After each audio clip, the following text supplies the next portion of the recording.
اب ہم دیکھتے ہیں کہ کرنے کا کام کیا ہے. سب سے پہلا کام جو ہمیں کرنا چاہیے کہ سکون حاصل کرنے کے جو انٹرنل فیکٹرز ہیں اس میں جو سب سے بڑا فیکٹر ہے اس پہ کام کرنا چاہیے، اور وہ فیکٹر ہے دل. اپنے دل کا علاج کرنا چاہیے. اور اپنے دل کا علاج کیسے کیا جائے؟ تو اس میں سب سے پہلے تو یہ دیکھیے کہ دل چھوٹا ہے یا دل بڑا ہے. میں نے کچھ کویسچنز بھی جیسے شروع میں دیے تھے. یہ بھی بہت بڑا سبجیکٹ ہے کہ اپنے اوپر کیسے کام کیا جائے. اس کے اوپر ہماری ڈیٹیلڈ لیکچرز اور بھی موجود ہیں. تو پہلے تو یہ دیکھیے کہ کسی کے لیے کوئی نفرت تو نہیں ہے، کسی کے لیے کوئی ناپسندیدگی کا جذبہ تو نہیں ہے، کسی کے لیے کوئی حقارت تو نہیں ہے، کسی کو ہم کمتر یا چھوٹا تو نہیں سمجھتے، کسی کو ہم برا تو نہیں سمجھتے. یہ چیز ہمیں دیکھنی ہوگی. اور ہمیں اپنے اوپر اتنا کام کرنا ہوگا کہ ہر انسان کے لیے ہمارے دل سے دعا نکل سکے. اس کو شعوری طور پہ انٹینشنلی کرنا ہوگا. اور کینہ جسے میں نے تھوڑی دیر پہلے کہا، جس کو ہم میلس کہہ سکتے ہیں یا ہیٹریٹ کہہ سکتے ہیں یا نفرت کا جذبہ کہہ سکتے ہیں، تو اس کا ہمیں پہلے اب کو علاج اس کا کرنا ہوگا. پھر ہمیں یہ دیکھنا ہوگا کہ ہمارے لیے معاف کرنا مشکل تو نہیں ہے. ہمیں اپنے اوپر کام کرنا ہوگا کہ ہم معاف کریں.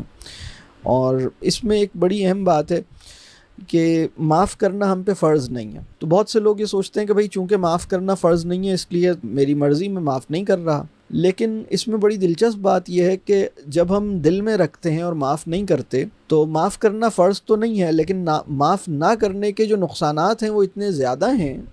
خاص طور پہ وہ سچویشن جس میں آپ بدلہ نہیں لے سکتے.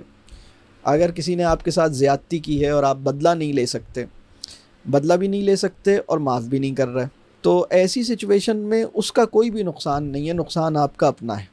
تو معاف کرنے سے اپنا دل ہلکا ہو جائے گا، اپنی صحت اچھی ہو جائے گی. امیونٹی، معاف نہ کرنے کے نتیجے میں امیونٹی لو ہو گئی ہے، نیند خراب ہو گئی ہے، صحت پہ برے اثرات پڑ رہے ہیں اور سکون ختم ہو گیا ہے. تو معاف کرنے کے نتیجے میں لائٹر فیل کریں گے، اور معاف کرنے کے بعد پھر اس کے لیے دعا دیں. اس سے ہوگا یہ کہ ایک تو وہ نقصان ہے جو کسی نے ہمارا کیا، اور دوسرا وہ نقصان ہے جو معاف نہ کرنے کے نتیجے میں ہمارا مستقل ہو رہا ہے. تو یہ دو طرح کے نقصانات ہوتے ہیں. تو پہلا نقصان تو چلیں آپ کے ہاتھ میں نہیں تھا، لیکن دوسرے نقصان سے اپنے آپ کو بچانا یہ تو ہمارے ہاتھ میں ہے. اور اس کے لیے دل پہ کام کرنا پڑے گا. دل پہ کام کیسے کریں؟ اس کے لیے کچھ لوگ اپنے دل پہ خود بھی کام کر سکتے ہیں اور کر لیتے ہیں الحمدللہ. جب اس پہ سوچتے ہیں، اپنے دل پہ غور کرتے ہیں، اپنے ساتھ وقت گزارتے ہیں.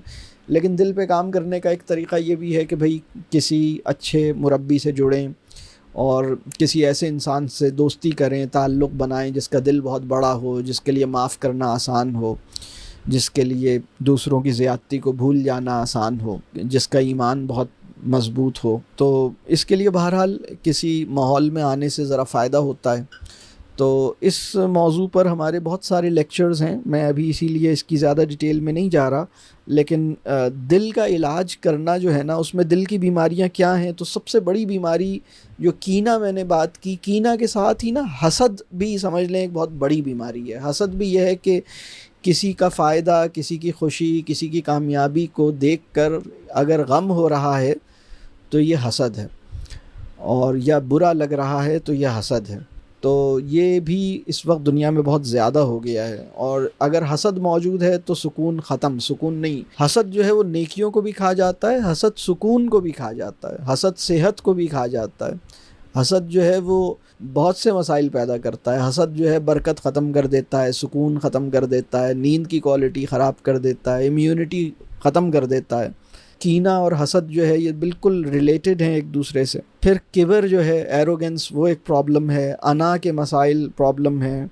بغض جو ہے مطلب کسی سے نفرت ہے، یا شک کا ایک مسئلہ ہے. 9 کویسچنز شروع میں دیے ہیں، ان میں ایک شک والا کویسچن بھی تھا.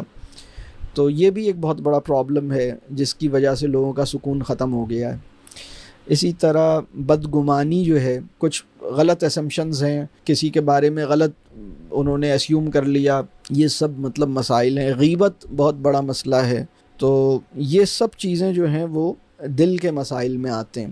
اور اگر میں ایک سوال اور سوچنے کے لیے آپ کو دوں، یہ ذرا سا ٹرکی کویسچن ہے، اگر میں آپ کو ایک سوال دوں، آپ اس کو سوچئے گا. 1 منٹ لیجئے، یہ کام کوشش کیجیے اس سوال کو کرنے کا، یہ جو میں کام دوں گا، کام یہ ہے کہ ان لوگوں کی فہرست بنائیے جن کی غیبت کرنے کا دل چاہ سکتا ہے. اس کو پہلے لکھ لیجئے پھر پڑھیے گا. ان لوگوں کی فہرست بنائیے جن کی غیبت کرنے کا دل چاہ سکتا ہے. یعنی اس بات کی لائکلی ہوڈ ہے، ٹھیک ہے، اس بات کی پروبیبلٹی ہے کہ ان کی غیبت ہو جائے، اس بات کے چانسز ہیں. وہ کون لوگ ہوں گے جن کی غیبت کرنے کا دل چاہ سکتا ہے؟ میں یہ کہہ ہی نہیں رہا کہ آپ نے غیبت کی ہے، میں یہ بالکل بھی نہیں کہہ رہا. میں تو یہ کہہ رہا ہوں کہ دل چاہ سکتا ہے. ہم میں سے کسی کے سینے میں پیغمبر کا دل نہیں ہے، ٹھیک ہے، سوائے پیغمبر کے کوئی بھی انسان معصوم عن الخطا نہیں ہے. یعنی پیغمبر کے پاس وہ دل ہوتا ہے جو گناہوں سے پاک ہوتا ہے اور اس کا عمل بھی بالکل پرفیکٹ ہوتا ہے اور وہ معصوم ہوتا ہے. لیکن ہم سب جو ہیں، ہمارے اندر خواہش گناہ بھی موجود ہے، قوت گناہ بھی موجود ہے اور خطرہ گناہ بھی موجود ہے، ٹھیک ہے، اور رغبت گناہ بھی کوٹ کوٹ کے بھری ہوئی ہے. تو یہ سارے عوامل جمع ہو گئے، مطلب یہ سارے مسئلے جمع ہو گئے. تو ٹھیک ہے، اس کو لکھیے گا. دیکھیں اس میں فیملی کے لوگ بھی آ جائیں گے، اس میں بہت لوگ آئیں گے. فیملی کے لوگوں سے تو شروع ہوگی یہ لسٹ. اگر ہم اخلاص اور ایمان کے ساتھ یہ پہلی لسٹ بنائیں گے تو ایک دوسری لسٹ بنانے کی بھی ضرورت محسوس ہوگی، اور وہ لسٹ ہوگی کہ مجھے اپنی زندگی میں کن لوگوں سے معافی مانگنی چاہیے. تو سب سے بہتر یہ ہے کہ کسی بندے سے مل کے کہا جائے کہ بھائی آپ مجھے معاف کر دیجئے. یہی بہت بہتر ہے. بات سمجھ آ رہی؟ تو بہرحال یہ ایک سوچنے کے لیے یہ کام میں نے کہا. دل کی ایک اور بیماری لالچ بھی ہے، اس کو بھی اس میں ایڈ کر لیں. لالچ، ان کا علاج کرنا ہے. اگلی جو چیز ہے وہ ذہن کا علاج کرنا ہے. ذہن کے علاج میں کیا چیز ہوگی؟ اس میں کرنا یہ ہوگا کہ سب سے پہلی چیز اس میں یہ دیکھیے کہ کس بات کو کتنی اہمیت دینی چاہیے، یہ سمجھنا ہے. پہلے شعور کی سطح پہ یہ کلیئر ہو کہ کس بات کو کتنی اہمیت دی جائے. تو یہ سیکھنا ہے. یا کس چیز کو اگنور کرنا ہے، کس چیز کو جیسے ہم اردو میں کہتے ہیں نظر انداز کرنا ہے، درگزر کرنا ہے. تو یہ شعور کی سطح پہ پہلے کلیئر ہو کہ یہ اگنوریبل ہے بھی یا نہیں ہے، اس کو اتنی اہمیت دینی چاہیے یا نہیں دینی چاہیے. ہم مطلب اپنے ذہن میں اس کو ریزالو کریں. ٹھیک ہے، یہ دل اور ذہن دونوں پہ جب آپ کام کریں گے نا، تو ایک آپ کانشیس ایکسرسائز کیجیے گا کہ برا ماننا چھوڑوں، یعنی برا ماننا چھوڑ دوں.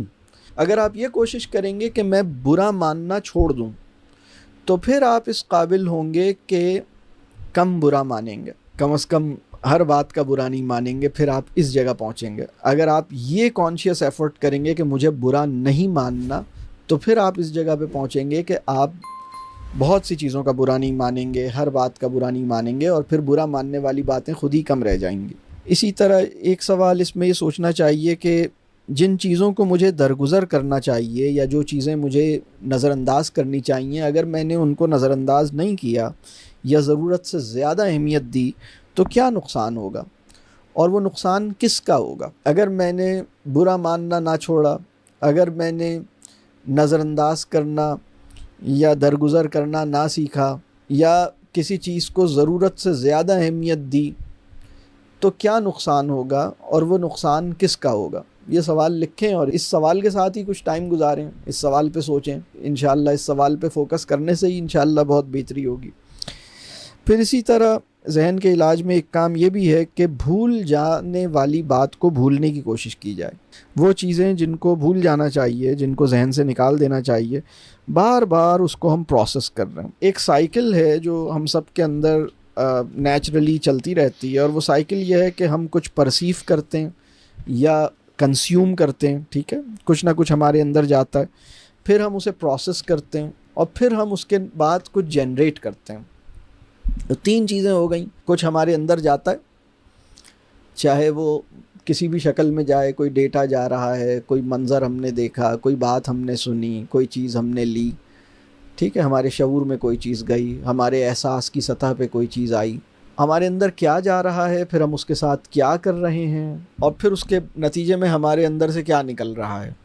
تو میں دیکھتا ہوں ایک ٹپیکل سائیکل یہ ہے کہ لوگوں نے کوئی ایسی چیز دیکھی یا سنی جو انہیں بہت بری لگتی تھی اور اچھی نہیں لگتی تھی، اور اس کے بعد دیر تک وہ اندر پروسیس کرتے رہے، بار بار اس نے مجھے یہ کیوں کہا، اس نے یہ کیوں کیا، فلانے نے یہ کیا کیا، فلانا بہت برا ہے، اور وہ چلے جا رہا ہے چلے جا رہا ہے چلے جا رہا ہے چلے جا رہا ہے، اور اس کے نتیجے میں ہماری باڈی کے ہر سیل سے ایک شعلہ نکل رہا ہے، ایک آگ نکل رہی ہے۔ مطلب ہماری باڈی لینگویج سے جہاں پہ بھی ہم بیٹھے ہیں، مطلب اگر اسے کسی روز پلانٹ کے قریب بٹھا دیا جائے تو وہ پودا، مجھے یقین ہے کہ اس پہ گلاب کھلنا بند ہو جائیں گے اگر یہ گلاب کے پودے کے ساتھ اس کو بٹھا دیا جائے، اور اگر اس آدمی کو چونسا آم کے کھیت میں بٹھا دیا جائے تو وہ چونسا آم اپنی مٹھاس سے محروم ہو جائے گا، پھر وہاں پھیکے پھیکے یا کڑوے چونسے نکلیں گے۔ تو یہ والی صورتحال ہے،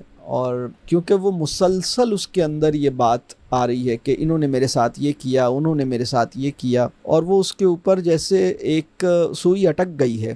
تو ذہن کا علاج یہ ہے کہ کیا کتنا سوچنا ہے، کیا نہیں سوچنا ہے، کیا بھول جانا ہے، کیا یاد رکھنا ہے۔ یہ اگر ہم سیکھ لیں تو اس کا مطلب ہے کہ ذہن کا علاج ہو گیا۔ اور دل کا علاج یہ ہے کہ کیا محسوس نہیں کرنا، کیا محسوس کرنا ہے، کیا کتنا محسوس کرنا ہے، اور کس کو دل میں رکھنا ہے اور کس کو دل میں نہیں رکھنا۔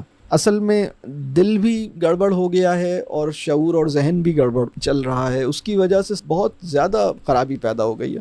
تو یہ جو میں سائیکل آپ کو بتا رہا ہوں نا، کچھ انہوں نے پرسیو کیا یا کچھ انہوں نے کنزیوم کیا، کوئی بھی چیز، مطلب کوئی منظر ہے، کوئی بات ہے، کوئی واقعہ ہے، اس کا دل پہ یا ذہن پہ اثر ہوا، تناظر غلط ہونے کی وجہ سے، پرسپیکٹیو غلط ہونے کی وجہ سے بس وہ ایک غلط اس کی پروسیسنگ چل رہی ہے، اور اس کے نتیجے میں جو رزلٹ آ رہا ہے، اپنا اسٹمک خراب ہو گیا ہے، اپنا بلڈ پریشر کا پرابلم ہو گیا ہے، ڈائبٹیز کے مریض بن گئے ہیں، یا تو ویٹ کم ہو رہا ہے، یا ویٹ بڑھ رہا ہے، یا نیند ختم ہو گئی ہے، یا نیند بہت آ رہی ہے، یہ سب مسائل پیدا ہو گئے ہیں، عجیب سی ہارٹ برن ہو رہا ہے، یہ سب مسائل پیدا ہوتے ہیں۔ مطلب اپنے آپ کو اس میں سمجھانا ہوگا۔ دیکھیے ایک بات میں اور بتاؤں، ذہن کا علاج جب ہو جاتا ہے اور دل کا علاج ہو جاتا ہے، یہ انسان کے اپنے ہاتھ میں ہوتا ہے۔ تو اس کے بعد یہ ہوتا ہے کہ انسان یہ سمجھ لیتا ہے کہ اگر کسی کی کوئی بری بات سنی ہے، اس نے تو ایک دفعہ بولی تھی، آپ نے اپنے آپ کو 40 دفعہ سنائی ہے، تو 40 دفعہ جو آپ نے اس کو ریپیٹ کیا ہے، اس نے تو صرف ایک دفعہ بولا تھا، 40 ٹائمز تو آپ نے ریپیٹ کیا ہے۔ تو جب ہم نے 40 ٹائمز ریپیٹ کیا ہے تو اس کا جو نقصان ہے وہ 40 ٹائمز بڑھ گیا ہے۔ بولنا اس کا اختیار تھا، اس کو اپنے مائنڈ میں ریپیٹ نہ کرنا آپ کا اختیار ہے۔ بولنا اس کا اختیار تھا، بھولنا اور بھولنے کی کوشش کرنا آپ کا اختیار ہے۔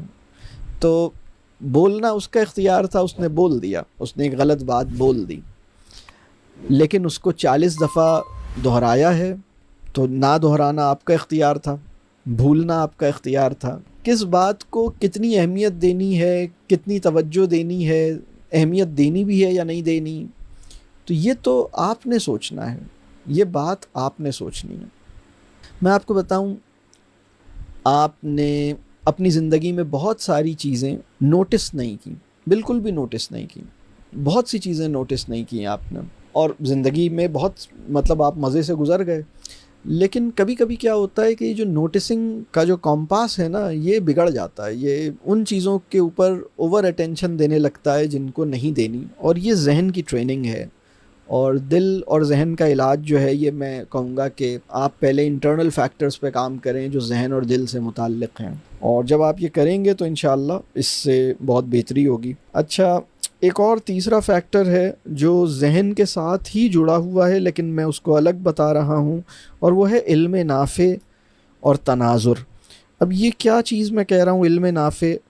علم نافع جو ہے نا، وہ ایک ایسا علم جو میرے ایمان کے لیے مفید ہو، ایک ایسا علم جو میری نفسیاتی صحت کے لیے مفید ہو، ایک ایسا علم جو مجھے اپنے فرائض کا حق ادا کرنے کا جذبہ میرے اندر پیدا کرے، اس کو ہم علم نافع کہیں گے۔ علم نافع وہ علم جو مجھے بنیادی فرائض کا حق ادا کرنے کا جذبہ میرے اندر پیدا کرے، میرے ایمان کے لیے مفید ہو، اور میری نفسیاتی صحت کو خوشگوار بنائے، میری نفسیاتی صحت کو اچھا بنائے، وہ علم جو ہے وہ علم نافع ہے۔ ٹھیک ہے، یہ علم نافع جو ہے وہ ہمیں حاصل کرنا چاہیے۔ اور علم نافع کا ایک اور جو نتیجہ ہے وہ یہ ہے کہ ہمارا تناظر درست کرتا ہے۔ اب تناظر بھی ایک ٹرم میں یوز کر رہا ہوں، لیکن بہرحال ابھی اس ٹرم کو لکھ لیجئے، یہ ہماری کتاب میں اور ہماری بہت سی ٹاکس میں مل جائے گی اس کی ڈیٹیل۔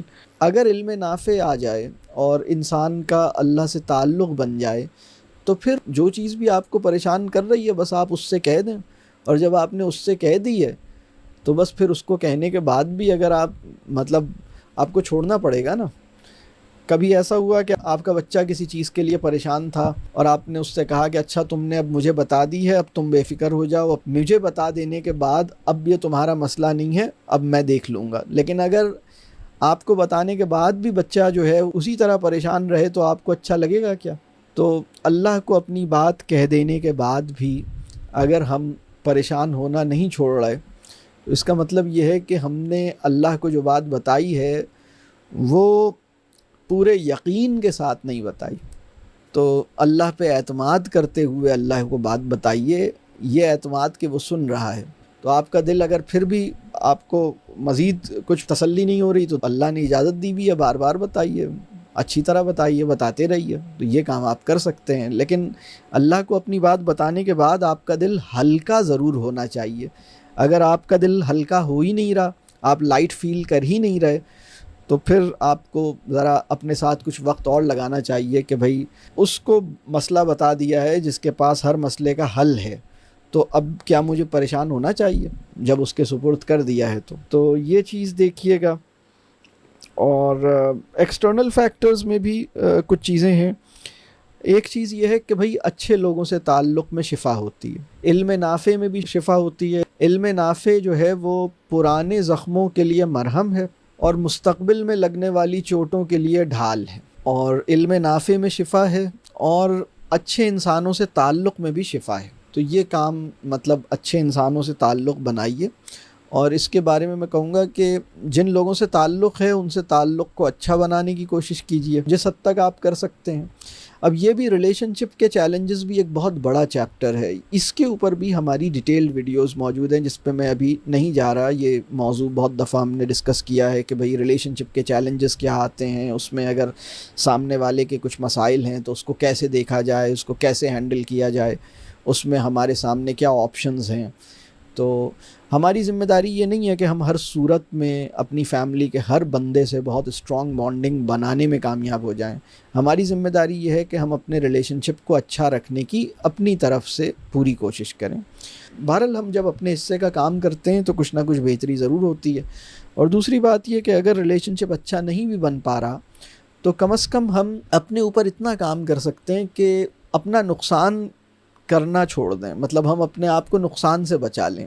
بہت سے لوگ یہ کہتے ہیں کہ بھئی مجھے خوش رکھنا میرے ہاتھ میں ہی نہیں ہے، مجھے خوش رکھنا تو ان کے ہاتھ میں ہے۔ تو کم از کم اس سے باہر آ جائیں۔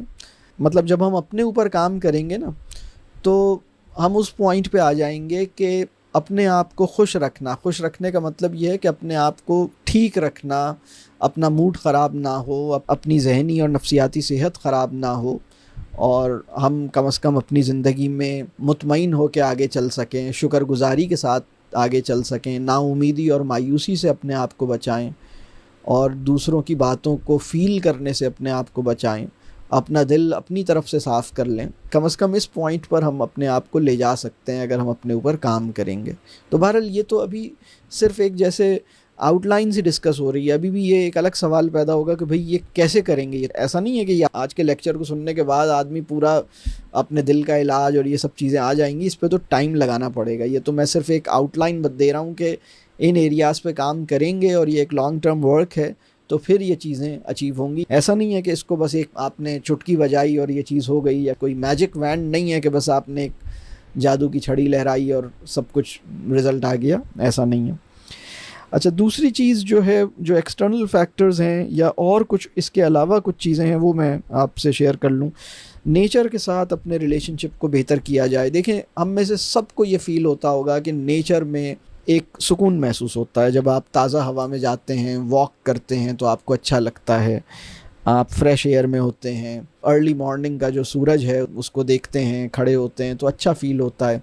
نیچر کو جتنا آپ ایکسپیرینس کر سکتے ہیں، بیئر فٹ آپ واک کر سکتے ہیں، سورج کی روشنی میں آپ ارلی مارننگ میں کھڑے ہو سکتے ہیں، ڈیپ بریتھنگ کر سکتے ہیں، واک کر سکتے ہیں اور ایک خاموش فضا میں جا سکتے ہیں اور مٹی کے ساتھ آپ کچھ کام کر سکتے ہیں. یہ سب کام ہیں جو آپ کر سکتے ہیں. اسی طرح اپنے لائف اسٹائل کو ٹھیک کرنا بھی بہت ضروری ہے.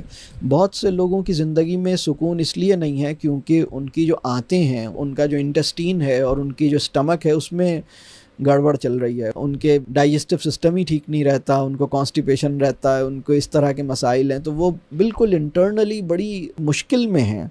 بہت سے لوگوں کو بہت گڑبڑ ہے.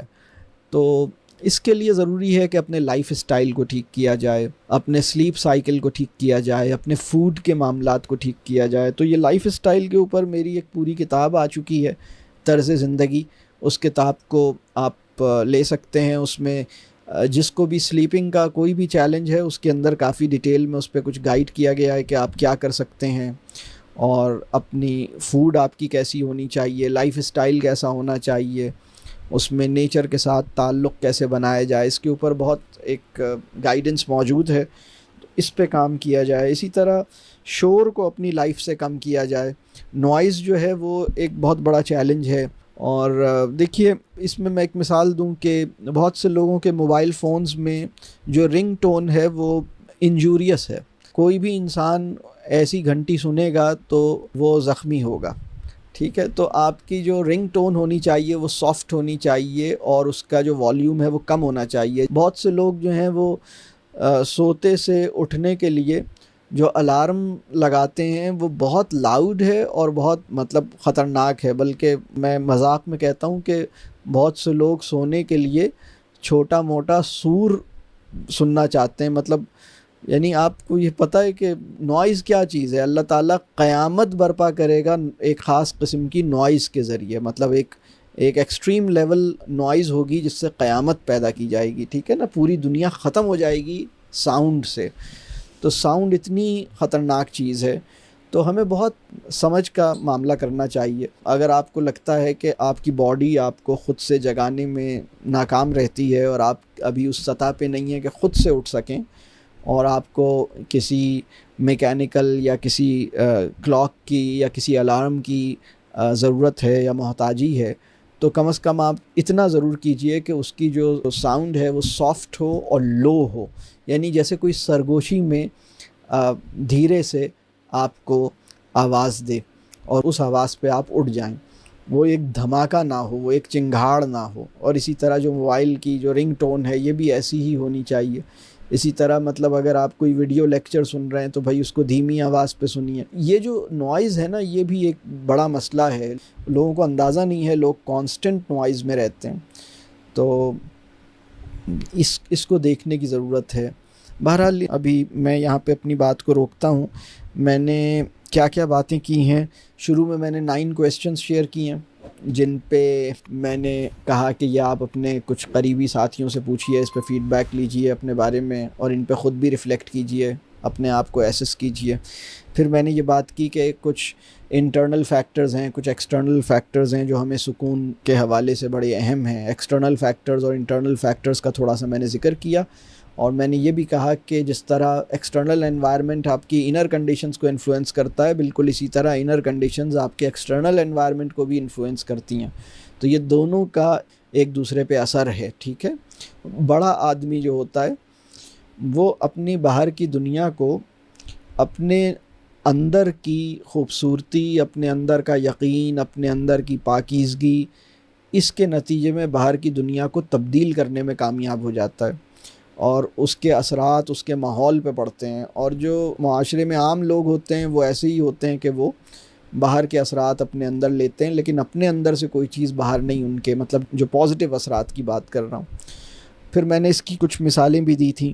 اور پھر میں نے وہ والی بات کی کہ سکون حاصل کرنے کے جو دنیا نے 7 غلط طریقے اختیار کیے ہیں وہ کون سے ہیں اور وہ کیوں غلط ہیں، تھوڑی سی میں نے اس پہ بات کی تھی۔ پھر میں نے یہ بات کی تھی کہ اگر سکون حاصل کرنا ہے تو اس پہ کیا کام کرنا چاہیے۔ اس میں 2 بڑی باتیں میں نے، اپنے دل کا علاج، اپنے ذہن کا علاج، اور پھر کچھ اور مشورے تھے، علم نافع ہے، اللہ سے تعلق ہے، فطرت سے تعلق ہے، طرز زندگی ہے، اس طرح کی، اور پھر آخر میں نے شور اور خاموشی والی بات تھی۔ یہ کچھ باتیں میں نے کی ہیں، اور ایک بات جو درمیان میں اور آئی تھی وہ یہی تھی کہ بھائی ایسا نہیں ہے کہ زندگی میں غم نہ آئے، صدمہ نہ ہو، پریشانی نہ ہو، بالکل ہو سکتا ہے، لیکن اہم بات یہ ہے کہ آپ کسی جائز وجہ سے پریشان ہوں، اور وہ پریشانی جو ہے وہ چیزوں کے لالچ میں، محبت میں۔ اور میں اس کی ایک اگزامپل دیتا ہوں کہ دیکھیے، جب انسان کسی بڑے مقصد کے لیے جدوجہد کرتا ہے، اگر اس کا طریقہ درست ہے، اگر اس کا منہج درست ہے، اگر اس کا طریقہ کار درست ہے، یعنی وہ جو کسی بڑے مقصد کی جدوجہد صحیح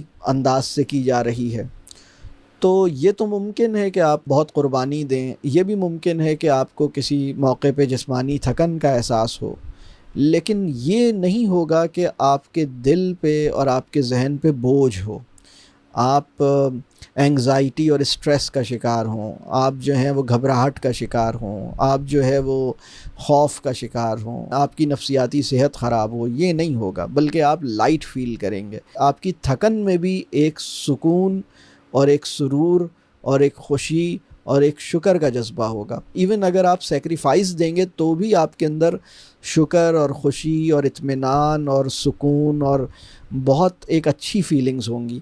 لیکن اگر آپ کسی بڑے مقصد کے لیے جدوجہد کر رہے ہیں لیکن طریقہ کار اگر غلط ہے، بہت سے لوگ اس وقت ان کا فریم ورک جب غلط ہوتا ہے یا پرسپیکٹیو غلط ہوتا ہے تو وہ غیر ضروری طور پر اسٹریس میں چلے جاتے ہیں، انگزائٹی میں چلے جاتے ہیں، دل پہ بوجھ ہوتا ہے، گھبراہٹ ہوتی ہے، پریشر فیل کرتے ہیں۔